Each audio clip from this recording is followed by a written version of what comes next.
ದಿನಾಂಕ 14/9/2025ರಂದು ಕರ್ನಾಟಕ ರಾಜ್ಯ ಸರ್ಕಾರಿ ನೌಕರರ ಸಂಘದ ವತಿಯಿಂದ ಸರ್ಕಾರಿ ನೌಕರರ ಮಕ್ಕಳಿಗೆ ಅಂದರೆ ಇದು 90%ಕ್ಕಿಂತ ಹೆಚ್ಚು ಅಂಕ ಗಳಿಸಿದ ಸರ್ಕಾರಿ ನೌಕರರ ಮಕ್ಕಳಿಗೆ ಪ್ರತಿಭಾ ಪುರಸ್ಕಾರ ಕಾರ್ಯಕ್ರಮವನ್ನು ನಮ್ಮ ರಾಜ್ಯ ಅಧ್ಯಕ್ಷರಾದ CS ಷಡಕ್ಷರಿ ಸರ್ ಅಧ್ಯಕ್ಷತೆಯಲ್ಲಿ ಈ ಕಾರ್ಯಕ್ರಮವನ್ನು ಹಮ್ಮಿಕೊಳ್ಳಲಾಗಿದೆ.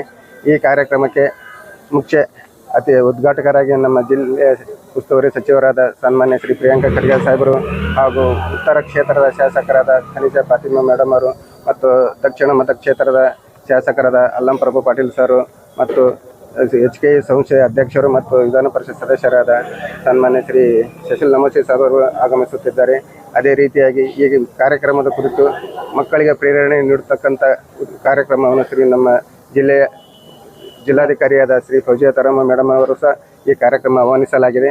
ಕಾರಣ ಈ ಕಾರ್ಯಕ್ರಮಕ್ಕೆ ನಮ್ಮ ಜಿಲ್ಲೆ ಮತ್ತು ಬೀದರ್, ಗುಲ್ಬರ್ಗ, ಯಾದಗಿರಿ ಜಿಲ್ಲೆಯ ಸರ್ಕಾರಿ ನೌಕರರ ಮಕ್ಕಳು ಸುಮಾರು ಅಂದಾಜು 399 ಮಕ್ಕಳು ಈ ಕಾರ್ಯಕ್ರಮಕ್ಕೆ ಹಾಜರಾಗುತ್ತಿದ್ದಾರೆ. ಕಾರಣ ಈ ಎಲ್ಲ ಕಾರ್ಯಕ್ರಮಕ್ಕೆ ಬರತಕ್ಕಂಥ ಮಕ್ಕಳು ಸದರಿ ಸಮಯಕ್ಕೆ ಸರಿಯಾಗಿ ಬಂದು ತಮ್ಮ ನೋಂದಣಿ ಕಾರ್ಯಕ್ರಮವನ್ನು ಮಾಡಿಕೊಳ್ಳಬೇಕಾಗಿ ಎಲ್ಲ ಪಾಲಕರಲ್ಲಿ ಕೋರುತ್ತೇವೆ. ಅದೇ ರೀತಿಯಾಗಿ ಇಂದು ಮಧ್ಯಾಹ್ನ 3 ಗಂಟೆಗೆ ನಮ್ಮ ರಾಜ್ಯ ಸರ್ಕಾರಿ ನೌಕರರ ಸಂಘದ ವಾರ್ಷಿಕ ಮಹಾ ಕಾರ್ಯಕಾರಿಣಿ ಸಮಿತಿಯ ಸಭೆಯನ್ನು ಹಮ್ಮಿಕೊಳ್ಳಲಾಗಿದೆ. ಈ ಕಾರ್ಯಕ್ರಮಕ್ಕೆ ನಮ್ಮ ರಾಜ್ಯದ ಎಲ್ಲ 240 ತಾಲೂಕಿನ ತಾಲೂಕು ಅಧ್ಯಕ್ಷರು ಮತ್ತು ಅವರ ಪದಾಧಿಕಾರಿಗಳು, ಜಿಲ್ಲಾ ಅಧ್ಯಕ್ಷರು, ಜಿಲ್ಲಾ ಪದಾಧಿಕಾರಿಗಳು ಮತ್ತು ಕೇಂದ್ರ ಸಂಘದ ರಾಜ್ಯದ ಅಧ್ಯಕ್ಷರುಗಳು ಸಹ ಈ ಕಾರ್ಯಕ್ರಮಕ್ಕೆ ಹಾಜರಾಗುತ್ತಿದ್ದಾರೆ.